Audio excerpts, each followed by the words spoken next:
اے تاجدار فتوحا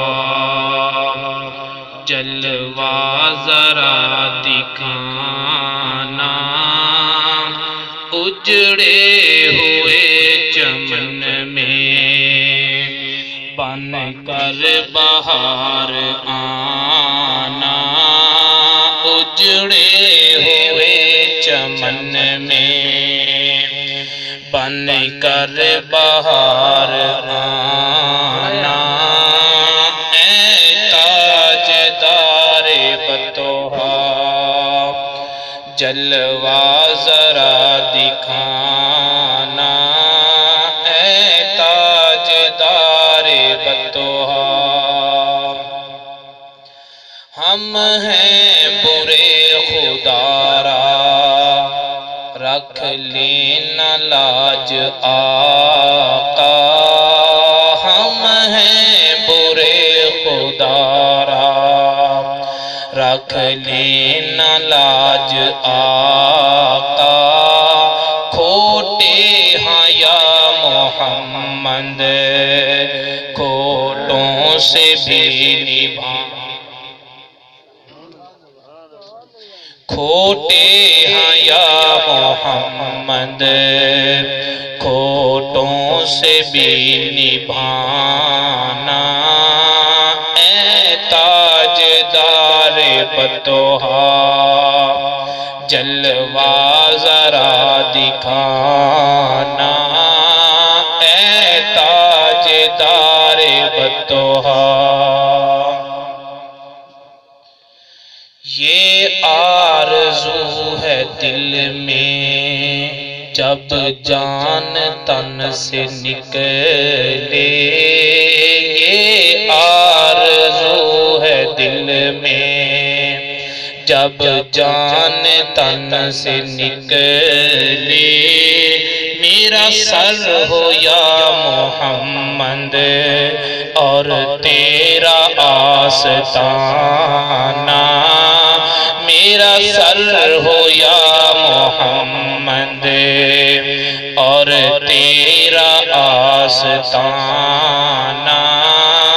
اے تاجدار فتوحا جلوہ ذرا دکھانا، محشر میں جب فریدی جائے خدا کے آگے، محشر میں جب فریدی جائے خدا کے آگے، اس وقت کملی والے کملی میں آ چھپانا، اس وقت کملی والے کملی میں آ چھپانا، اے تاجدار فتوحا جلوہ ذرا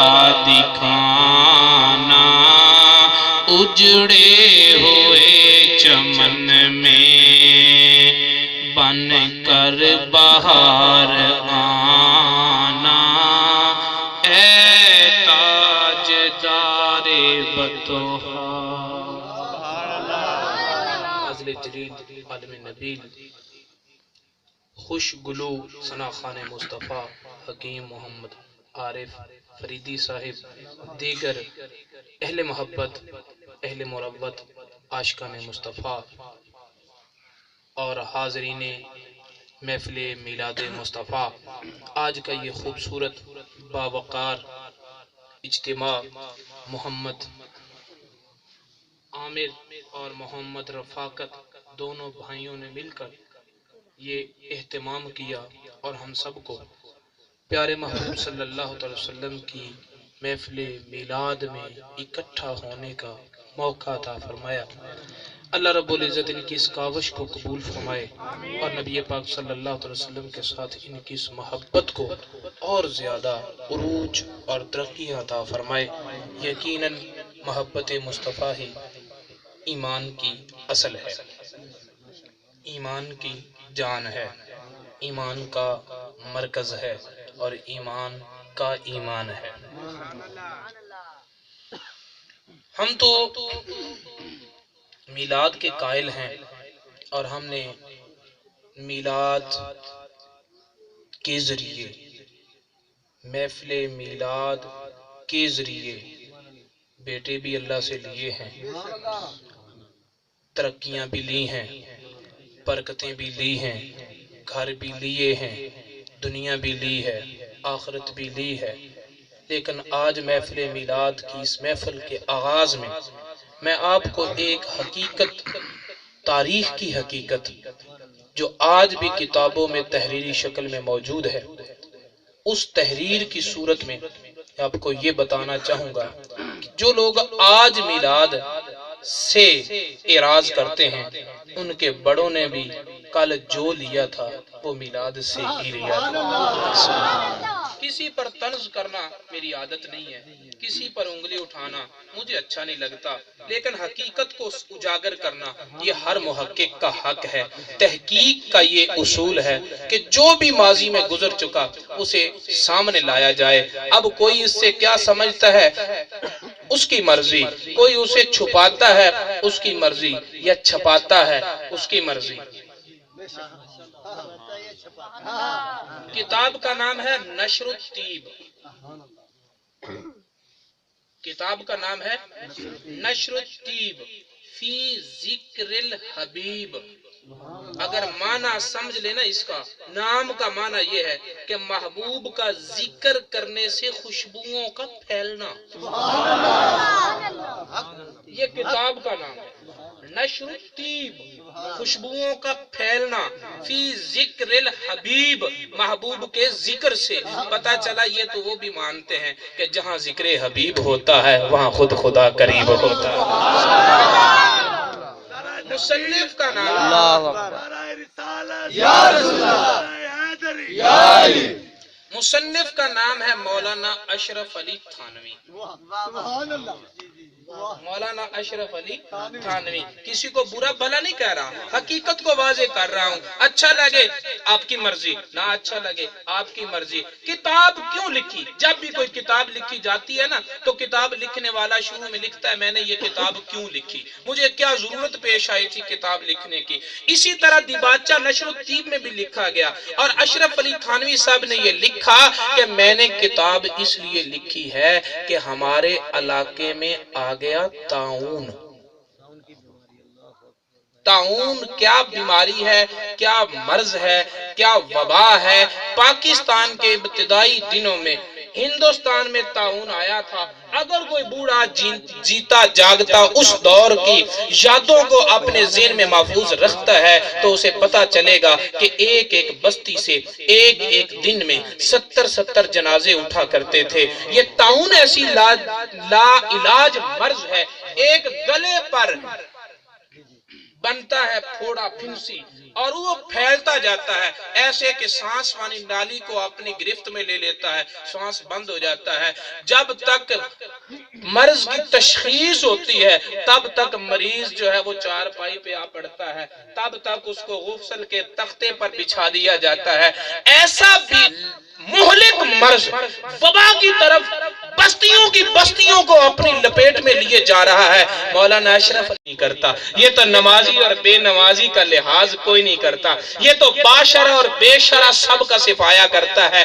اب کس طرح اس مہلک مرض سے بچا جا سکتا ہے، اب کس طرح اس بیماری سے نجات پائی جا سکتی ہے؟ کہنے لگے میرے دل کا یہی فیصلہ تھا اشرف علی، آج اس بیماری کے دن میں، اس مصیبت کے دنوں میں وہی کام آ سکتا ہے جو فالج کے دنوں میں امام بصیری کے کام آیا۔ سبحان اللہ، نعرہ رسالت یا رسول اللہ، یا علی زندہ آباد، مرحبا مرحبا۔ نہ کسی حکیم کا رخ کیا، نہ کسی طبیب کا دروازے کی طرف گیا، نہ کہیں پر اپنے آپ کو وائرس سے بچنے کے لیے کوئی اینٹی وائرس استعمال کیا۔ کیا کہاں قلم لیا، کاغذ لیا، حجرے میں بیٹھا اور نبی کا میلاد لکھنے لگا۔ سبحان اللہ،